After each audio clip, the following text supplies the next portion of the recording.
Hi, we're here at CBS After Dark Stand Up to Cancer event with the extraordinarily talented, extraordinarily tall, but I feel good. We're tall together. This is Aisha Tyler, for those of y'all who've been under a rock and had no idea. How are you doing today, and how excited are you to be here? I'm good. I'm really excited to be here. I never perform in LA because I'm always doing work during the day, so I'm only ever doing stand up on the road. So to be here with people who I love and admire, the people that other people are performing with tonight, they're friends of mine I've known forever. We're all really excited, and it feels really collegial and really supportive, and we're all just excited to laugh at each other's material and have a good time.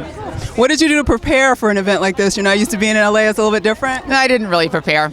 I've been doing this for 21 years, so and I tour regularly. I was literally I was just in Atlanta before that. I was in Cleveland. I perform all the time. So for me, what we've all been laughing about is normally we get on stage and perform for an hour and a half. So I had to figure out how to pull 15 minutes out of that, because an hour, you're the maestro. You get to command the room. You got to get up there and do a little sliver. So Cheryl and I were all joking about 15 minutes, that's nothing. How do we figure out what that's going to be? So we're just cherry picking some good stuff for tonight. Yeah. Now this is an event for the fans, to see everybody, to come in the audience.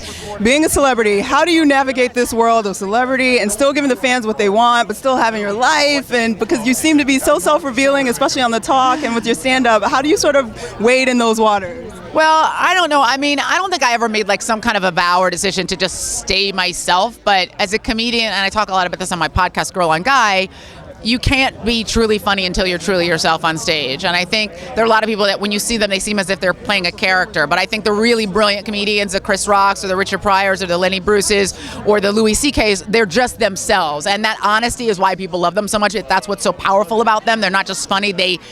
People leave and go, oh my God, I can't believe he said that. Oh my God, he spoke to me.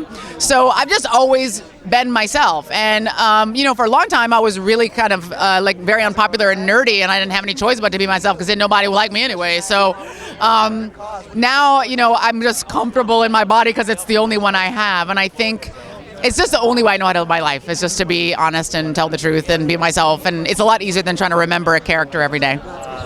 Now, it is a Stand Up to Cancer in conjunction event. How has cancer affected your life or people around you? So for me, I was really thrilled that this was an event for Stand Up to Cancer because I have many, unfortunately, very close family members, very close friends that are either in treatment for cancer at this moment or are in remission. I lost my husband's mother to cancer, and I feel surrounded by it sometimes. I feel like it feels like almost every day I'm hearing that somebody has been diagnosed, and Sharon Osbourne is a cancer survivor, and so I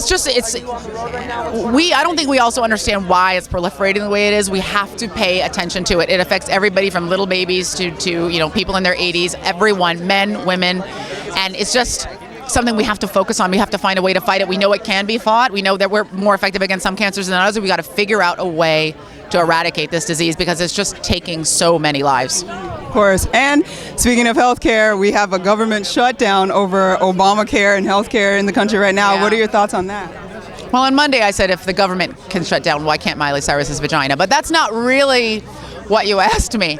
I think the president said it best when he said you don't get to extort a ransom for doing your job. And I feel like this is a bunch of petulant children who insist on getting their way. This is the law of the land. No matter what they do, it's going to stay the law of the land. They don't have the votes to repeal it. And they're willing essentially to blow up that. It looks like burning down the house to get your way. And a lot of people are going to be hurt by it. A lot of people are being hurt by it every day. Working American families every day are not taking home a paycheck. They're not able to feed their families and pay their rent because of these babies in Congress, who, by the way, are still taking home a check every day. So it's outrageous. It's outrageous. And I'm so frustrated that I stopped being angry and just got disgusted, and I really hope that they resolve it. And I would love for us to be a country where things work. We think of ourselves as being this beacon on the hill. Everybody around the world is looking at us and being like, what a bunch of children. That is true. Well, we look forward. As Cheryl would say, they need to call 1-800-RENT-A-BLACK-MAMA to go up into Congress and smack some heads together. Well, you heard the solution right here. Cheryl Underwood has the answer. Thank you so much for joining us. It was nice talking to you.